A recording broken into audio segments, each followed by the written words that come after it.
Welcome back to New Rockstars. I'm Erik Voss, and this is a breakdown of Loki Season 2, Episode 3. I love this episode. The historical period it took us back to, the stuttering Thomas Edison with Frederick Douglass hair, Victor Timely ended up being, and how horny Miss Minutes turned out to be. So let's break it down for all the Easter eggs, the clever design choices, and just everything you might have missed. I'm so grateful to all of you for watching these breakdowns, recommending them to your friends, and just giving us your time, because as we learned this episode, time is everything. Okay, the opening Marvel Studios title card includes a ragtime version of Michael Giacchino's Marvel fanfare music. Now, we forget that it was Michael Giacchino who first composed this. He actually did it for 2016's Doctor Strange. And Giacchino is having a big week right now, as his directorial debut, Werewolf by Night, is having a re-release in color. And that amazing production opened with a horror version of the fanfare. Now, ragtime music was popularized by musicians like Scott Joplin and really hit its peak in the 1890s through the 1910s. It was known for a syncopated or ragged rhythm, the kind of music you would hear accompanying old silent films. But this episode is mostly set in the year 1893, but we actually begin in 1868, decades before ragtime was popular. So the episode opens on a weather vane in Chicago. The lower third tells us 1868 on the sacred timeline. The sacred timeline tells us that we are in the main historical continuity of the MCU. And in that continuity, there existed a young black man in 1868 who grew up to look just like Jonathan Majors, and thus like all the other Kang variants. We are not yet on a branch that is formed as a result of Sylvie's actions. We are in history as it always existed. This kid being right here was always part of He Who Remain's scripted plan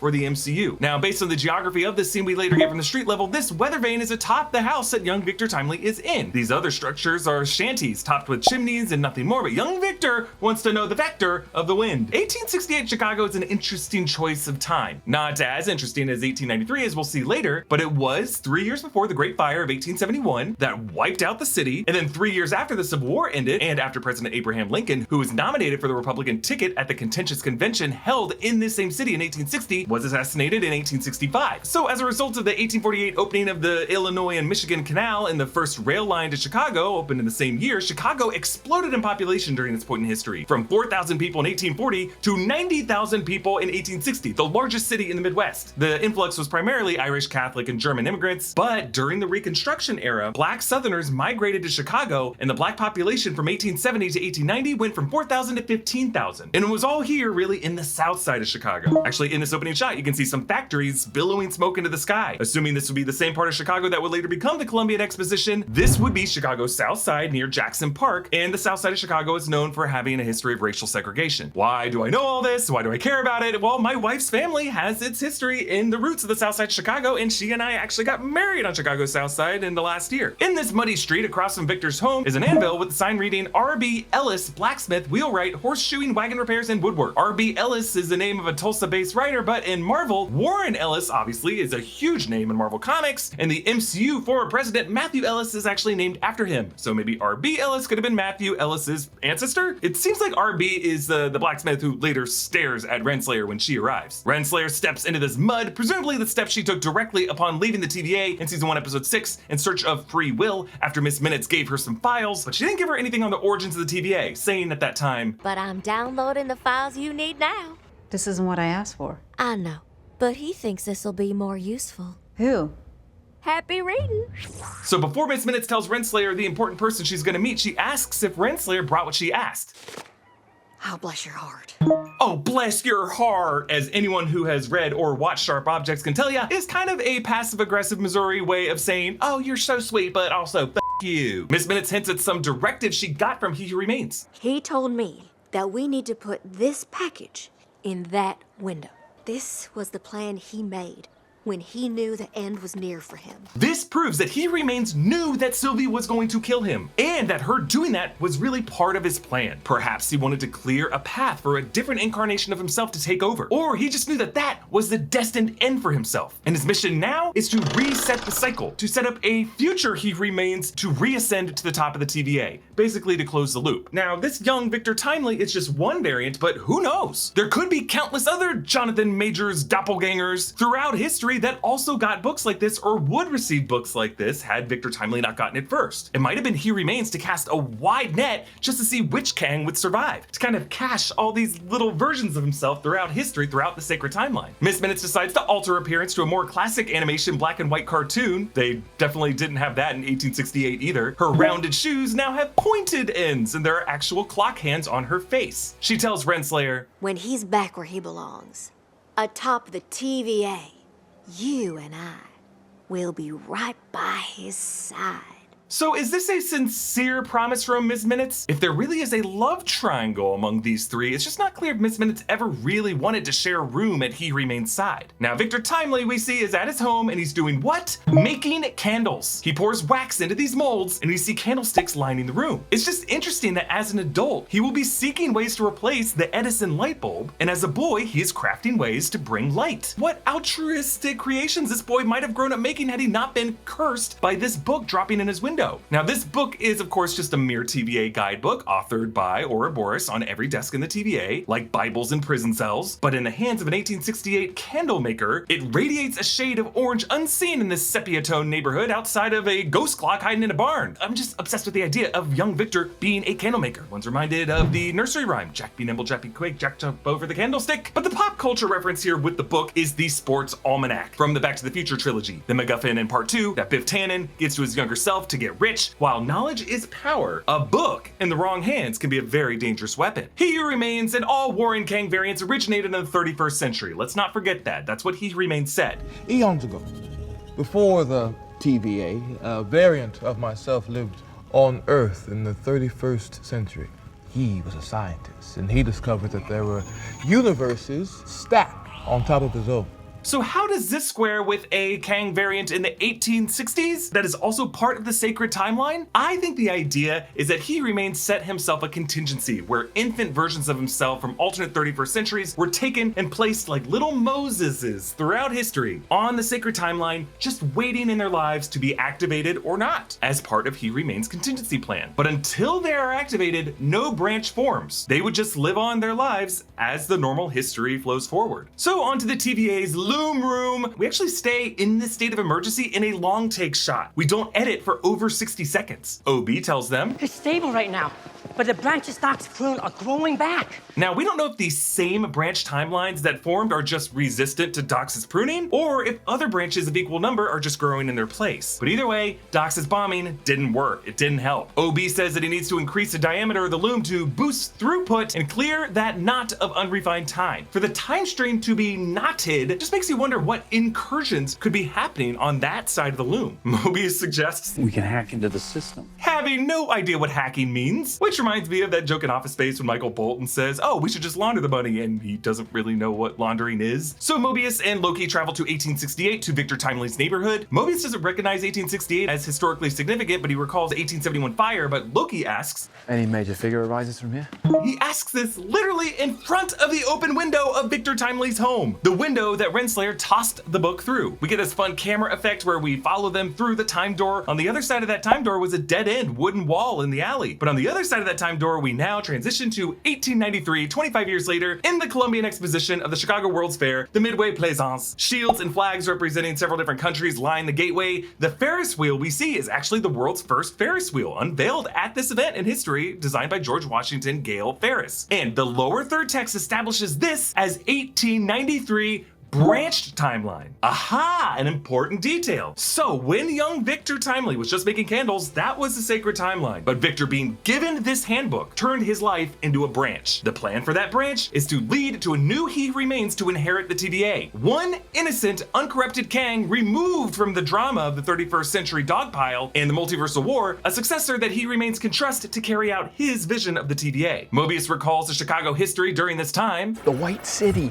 Edison, H Holmes. Yes, hot air balloons. So the World's Fair was actually a battleground between Thomas Edison's direct current, DC, and Nikola Tesla's alternating current, the AC system, to power the fair. They called it the Battle of the Currents. Tesla ended up winning, and he partnered up with Westinghouse to provide fluorescent lighting and dazzle all the attendees of the fair. Meanwhile, he mentions H H Holmes, who was a notorious serial killer who preyed upon young people who moved to the city for the World's Fair. He confessed to killing 27 people, but we don't know if he was just lying because he loved his crazy reputation. Might have been way more than that, it might have been less than that, but he was most famous for a 3-story murder castle that was hyperbolized in the newspaper. And I love this. Horrifyingly, the newspaper that they buy on the far right column is an ad for World's Fair Hotel, and it was put in by, if you see at the bottom of that ad, H H Holmes, proprietor. And then right beneath that, hilariously, an ad for life insurance. Now, the newspaper shows a sketching of missed minutes and lists the date as Friday, June 23rd, 1893. This would actually be 2 weeks before the final correspondence of one of H H Holmes' victims, Nanny Williams, which was July 5th, 1893. She and her sister, Minnie Williams, were never seen alive again, and Holmes would actually use Nanny Williams' name in various scams. I am willing to bet that one of these mustachioed attendees with a rounded bowler hat in the background is actually H H Holmes. Could it be this guy on the right, or this guy on the right, or this guy who passes in between Mobius and Loki here? We are gonna find him, murderinos. Now, notice how Loki in this episode wears a bright green tie with this interesting pin clipping it to his shirt. It's just a little flash of gold to remind us of his horned crown, I suspect. Meanwhile, the shirt I am wearing is a Mobius design from our custom merch line inspired by Loki. Grab one of these, it's the best way to support us here at New Rockstars. Get it at nerdriot.shop. They pass a newsie. Liberty Bell made a debut on 4th of July. Ghost Clock continues to haunt the Midway. The Colombian Liberty Bell actually refers to the casting of a new Liberty Bell that was put on display in a replica of Independence Hall, normally in Philadelphia, but here they rebuilt it for the World's Fair. And this new Liberty Bell contained like metals melted down from like all kinds of famous historical relics. Loki and Mobius shop by a Cracker Jack pavilion and then visit a Norway building with the wooden statues of Odin and Thor and Balder the Brave. Hey, why'd they include Balder? No one's even heard of him. Sure they have, Balder the Brave. Amazing! Balder the Brave is Thor's brother in Norse mythology and is a figure in Marvel Comics. He was believed actually to have been a part of the cast of the Illuminati in 2022's Doctor Strange in the Multiverse of Madness, played by Daniel Craig, and we actually saw concept art of this from Daryl Warner, and Balder's helmet here looks like the helmet from that concept art. In an interview with Josh Horowitz, Daniel Craig played coy about this whole thing. Have you ever heard of the character Balder the Brave? No. There was a report, Daniel, Yes. that you were going to be in Doctor Strange. Don't you hide behind that mug, I'm not Daniel doing Craig. I don't know what you're talking about. Thor and Odin have the chest plates with the 6 circles as they do in the MCU, so presumably there is a Balder in the MCU, and we're gonna meet him at some point. The latest trailer footage for the Marvels actually includes a shot of the Bifrost. I called a friend. Rated PG-13. Now, maybe this is just Thor, or maybe Balder's big debut is coming sooner than we think. It's probably just Thor, or like Valkyrie or something. Now, as Loki looks at the statue of Odin, we hear this mournful violin theme again. Thor's not that tall.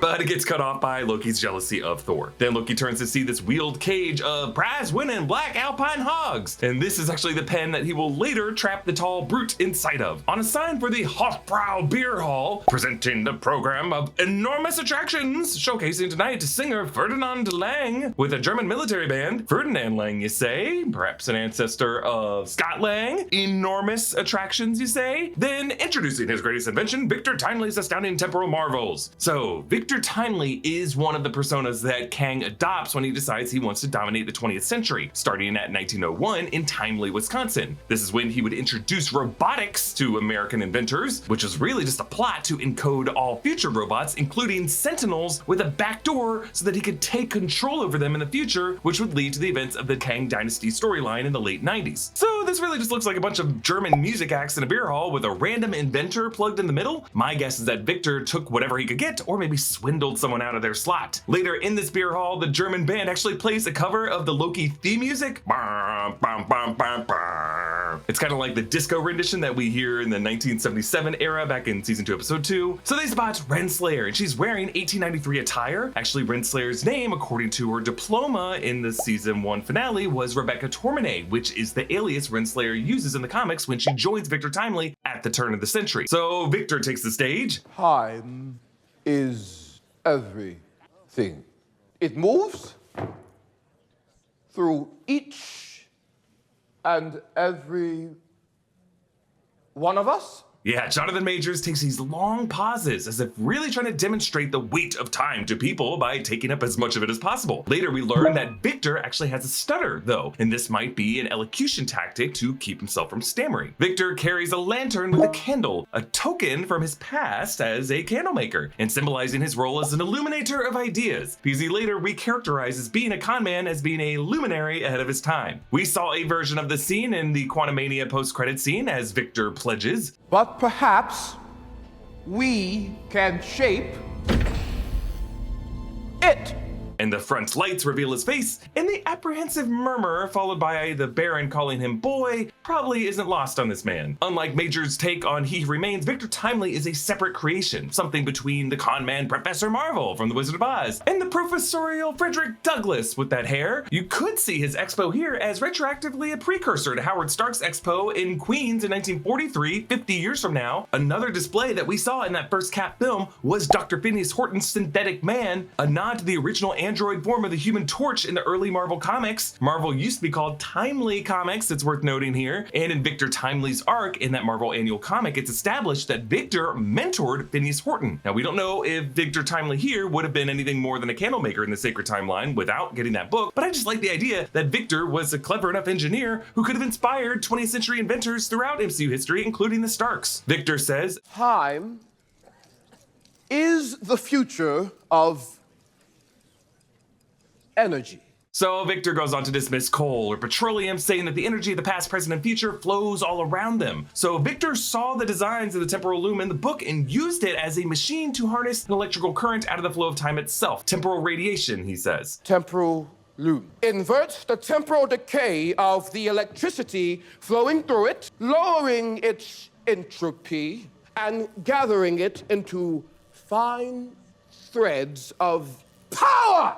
Entropy refers to the concept in physics and thermodynamics in which a system will naturally move toward disorder. Entropy measures the degree of disorder or uncertainty within a system, the degradation of matter and energy in the universe to an ultimate state of inert uniformity as the universe expands and expands and expands. You could see a parallel here with what the Sacred Timeline is just destined to do. Things are destined to go from order to chaos. So his time-related term for that is temporal decay, which would mean that the flow of time, if it were untouched, would lead to inefficiencies, to friction, to incursions, and collapse. But by threading these, he creates an energy source. But while the energy source is what he's selling to these viewers here, what he's more interested in is kind of the act of looming itself. A chaos of particles is transformed into order. Now, of course, Victor's kind of talking out of his ass. Really, he's just kind of building on Ouroboros' notes that he can't really fully put into practice yet because technology hasn't caught up yet. So really, he's just framing all this in the terms of the latest technology of the era, which would be the light bulb. Victor disses Edison's wattage to light a bulb and promises to light the whole city of Chicago and the entire planet. Actually, if you think about it, this is exactly what Tony Stark will later do with his arc reactor, installing it to power Manhattan with clean energy in 2012's The Avengers. This device on the stage here could be based on Tesla's Wardenclyffe Tower, which was meant to use the Earth's native electrical charge to power machinery. So maybe instead of Tesla winning the bid to light the World's Fair, in this branch timeline, Victor is kind of making the case that he should win the bids to power cities. But really for Victor, this introduction is kind of like a reverse Manhattan Project. The Manhattan Project started as a weapons program that later became a way to generate energy. Here, Victor pitches a way to harness energy with the device that will really be used as a weapon of mass destruction by the TVA. In the MCU's continuity, the Eternal Phastos helped Western scientists develop atomic fission that led to the bombings of Hiroshima and Nagasaki. So an argument could be made that through Victor Timely, He Who Remains is trying to bypass the 20th century nuclear brinkmanship that Phastos steered humanity into. Victor shouts, If it can be dreamed, it can be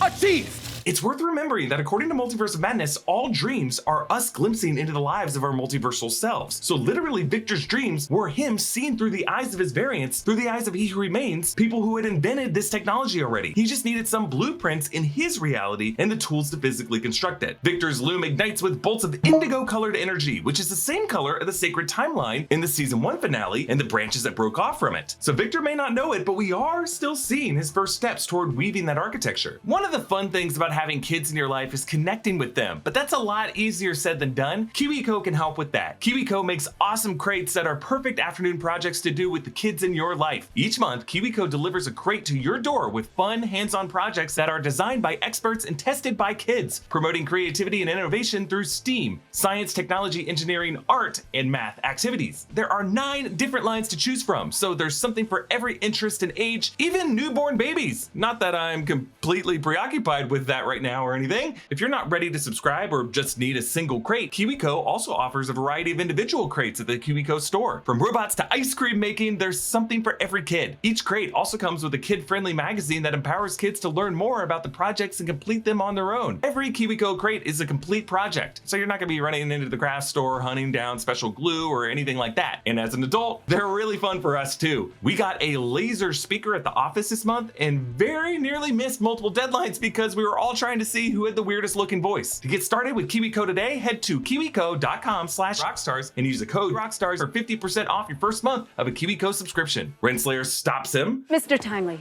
a moment, please.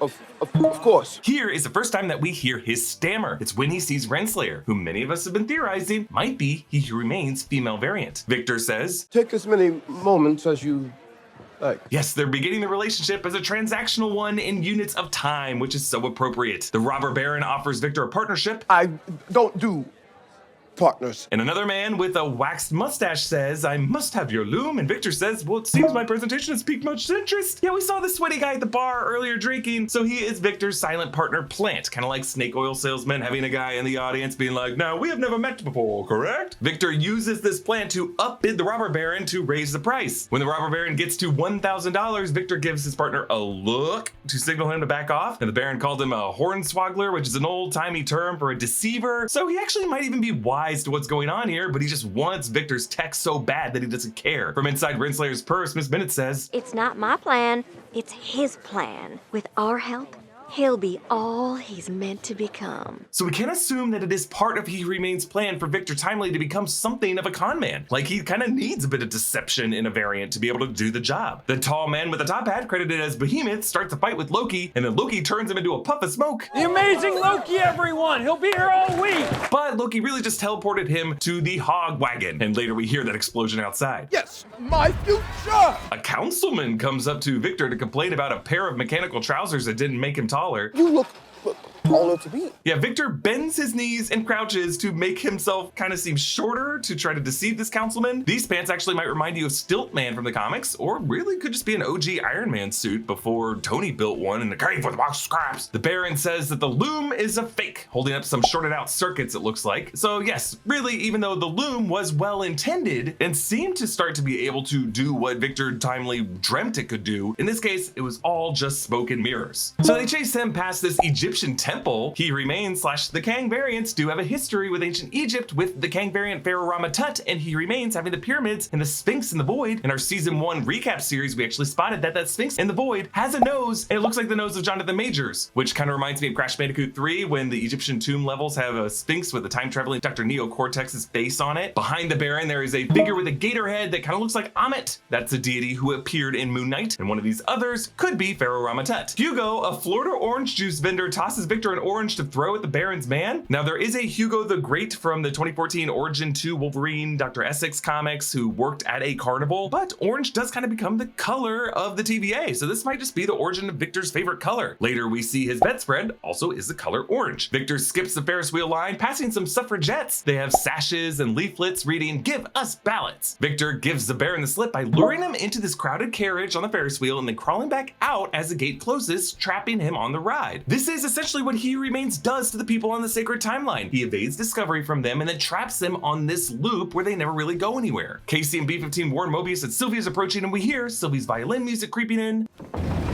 But, all right, you're clearly really good at getting away. Renslayer and Mobius wonder how she tracked them there, but remember, Sylvie has He Remains Master Tempad, which would have a greater depth of omniscience of all TVA employees than the other more limited TVA Tempads. Sylvie promised to kill any He Remains variants who would show up, and she tries to make good on her promise here. She charges, if you and the TVA hadn't messed with him, he'd have remained harmless. I like how she says he'd have remained there, but she's right. Presumably young Victor would have just stayed on the sacred timeline making candles had Renslayer not intervened with the book. Loki says, I didn't give him the this book and he tosses the book over his shoulder, but Victor doesn't catch it because he's, levitated. But it reminds us of when OB tossed this book over his shoulder and Tom Hiddleston deftly caught it. Victor isn't the original author of this book. Loki has to break the levitation spell to toss Victor back to the carriage floor to rejoin with the book. Sylvie says, "This is all very familiar, isn't it?" And Loki holds his hands out in a surrendering pose, kind of like he did when they dueled in season 1, episode 6. They never really got to resolve that conflict. Sylvie and Loki conjure their green sorcery, but Sylvie's must have been stronger because it's Loki and Victor who are blown back. With the robber baron approaching again, Renslayer unleashes Miss Minutes. As she grows, notice her clock turns into a little skirt, making her look like a giant Pac-Man ghost. As she stomps toward the crowd, dust forms around her steps, and she tears down the flag line, reminding us that she can interact with the physical world. Mobius offers Loki to hop on a tandem bicycle. Loki initially turns it down, but later we see them riding it together. Amazing. Between this and Mobius's dream jet ski, I really think Mobius is just a big fan of two-seaters. Let's keep an eye out for what kind of bike Broxton McDonald's Jack pedals home, because I think he and Mobius might be the same person. Check out that video. One also thinks of the bicycle built for two, the song sung by the evil computer Hal and his dying moments in 2001: A Space Odyssey. I bring it up because I think Miss Minutes is shaping up to be the ultimate villain of the season, evil AI. Victor takes Renslayer back to his home, and we see storage and signs for a Chinese restaurant, which might be for the fair. He seats Renslayer in a refrigerator chair that's right beside the window that she threw the book in through. Victor says that the chair can go down to 40 degrees, and it's kind of another parallel to Tony Stark's inventions. Remember, after the Iron Man Mark II armor had icing problems, he installed heaters in all of his armor, including Peter's suit in Homecoming, and in Iron Man 2, he customized his suit so that he could get really drunk in it and pee in it. Miss Minutes senses a flirty energy between Victor and Renslayer and gets jealous. She redirects the attention back to herself. So, did you like my performance back there? Ooh. Bravo. It was marvelous. He remains called Renslayer quite a marvel on the recording, so calling Miss Minutes marvelous now, you could see some jealousy forming there. Miss Minutes describes herself, finally. I am a fully conscious and sentient artificial intelligence entity. Yeah, this episode finally begins to shed light on exactly how sentient Miss Minutes is, what she really is, and from that description and her little curtsy here, I assume she might have her own temporal aura, or she could be based on someone's temporal aura, or either way, really, really longs for one. Victor calls her singular, and she says, "You're pretty singular yourself.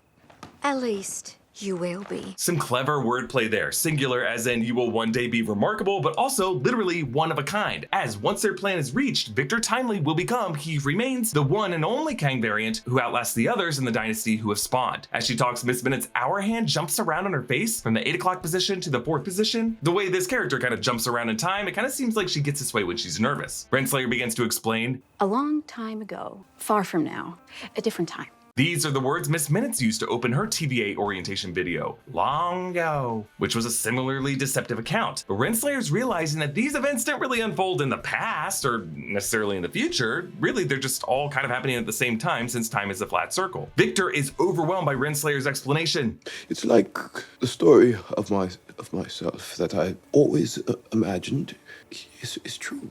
Again, if it can be dreamed, it can be achieved. Every night when this man dreamt, he saw into He Remains' life when he was building and running the TVA. Miss Minutes scoffs when Renslayer promises to keep him safe. Even before the TVA, or her, you created me. And we worked together at the end of time. Miss Minutes dilates her eyes like Puss in Boots to make them huge and adorable. So we learn that Miss Minutes predates Renslayer, at least according to her. She could have been at least part of He Remains' downloaded consciousness, like where he stores his darkest secrets. Victor asks, And you, Ms.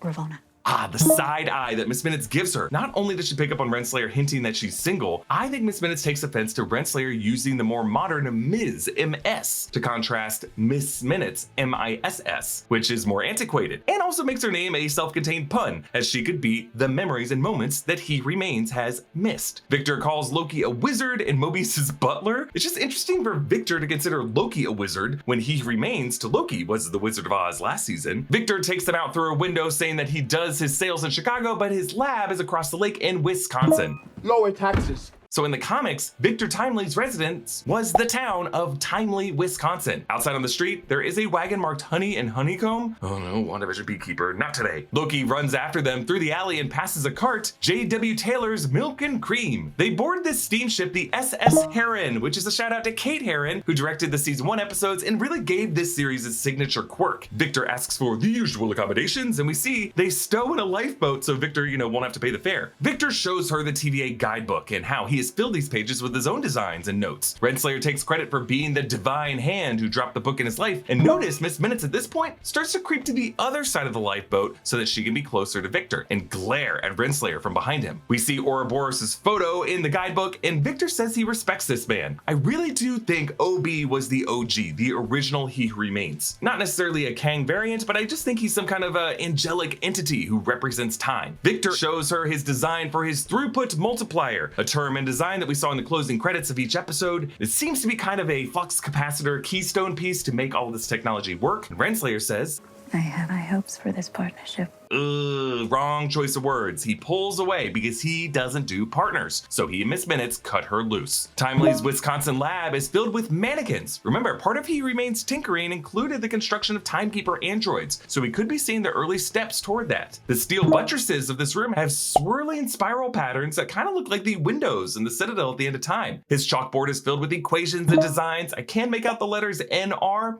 Maybe a new Rockstars shout out. If so, thank you. Probably not. But there is a donut shape, which could be his early brainstorming of the sacred timeline. I just like how above this board is a row of clocks, which reminds me of Doc Brown's workshop in Back to the Future, which was filled with clocks. Victor lifts his throughput multiplier, and we see that it's a series of gears and cogs linked together in a sphere. Kind of reminds me of the Antikythera. That's the mechanism attributed to Archimedes, and the central MacGuffin in Indiana Jones and the Dial of Destiny that came out earlier this year. Also had to do with time travel. Now the fat end of his loom construction that's on the table beneath the windows kind of looks like an arc reactor, which would make sense because Victor pitched this device as a clean energy generator the way Stark viewed his reactor to be. Miss Minutes starts to make a move on Victor. In her black and white form, she turns orange, but she blushes to begin the saturation. And the gesture she makes with her hand is kind of like she's flirtily brushing her hair out of her eyes. Miss Minutes says that He Remains created her before the war, before the TVA, just an AI to play chess with, and then gave her autonomy to write her own programming. Actually, John Carpenter's The Thing is the next video analysis we're doing on the Deep Dive channel, and it opens with MacReady playing chess against a female voice computer, and it doesn't end well. Another parallel between He Remains and Tony Stark as well. Tony invented true AI with Ultron, and that AI turned against him. We learn that Miss Minutes' real interest in this reset version of He Remains is the hope that he might actually grant her a body.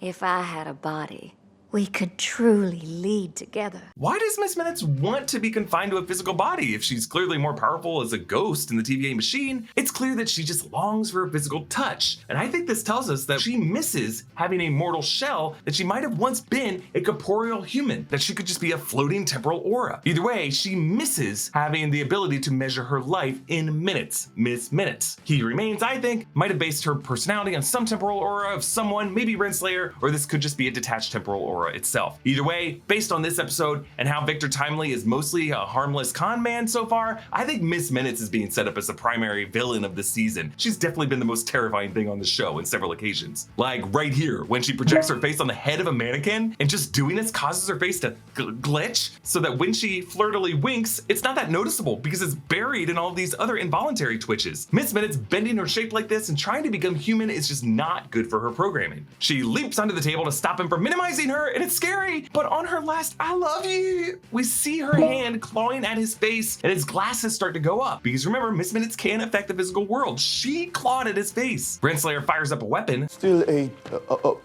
prototype, quite unstable. Yeah, this is an early pruning stick, but since it's unstable, we don't know what it will do to people. Like when she sticks the mannequin, it doesn't exactly make the same rainbow-colored slow prune that pruning sticks normally cause. This is faster and ashier. Mobius and Loki arrive, while Ravonna, or Vaughn, as Mobius adorably calls her, holds this glowing orange thread to Victor. Loki holsters some glowing green energy from his palm. So again, there's that orange versus green color scheme. While most things in this nostalgic setting have been desaturated and sepia-toned, it's just interesting how the outside wizardry, whether it's through technology or sorcery, is bright orange or bright green. Renslayer says, all that matters is order versus chaos. I'm order. Right after this, Sylvie blasts into the workshop as if to say, and I'm chaos. Victor begs, I haven't done anything. Oh, you will. You'll do terrible things. Sylvie finds herself in the kind of baby Hitler dilemma, killing someone to prevent what they'll do in the future, like Sarah Connor going after Miles Dyson in T2, Cable attacking the kid in Deadpool 2, Bruce Willis targeting that kid in Looper, and what Rhodey proposed to do to Thanos. But this is also the justification TVA used to arrest Sylvie when she was a girl. I think her realizing the injustice of that is why Sylvie can't bring herself to kill him, because it's not fair to judge someone by the actions of their variants.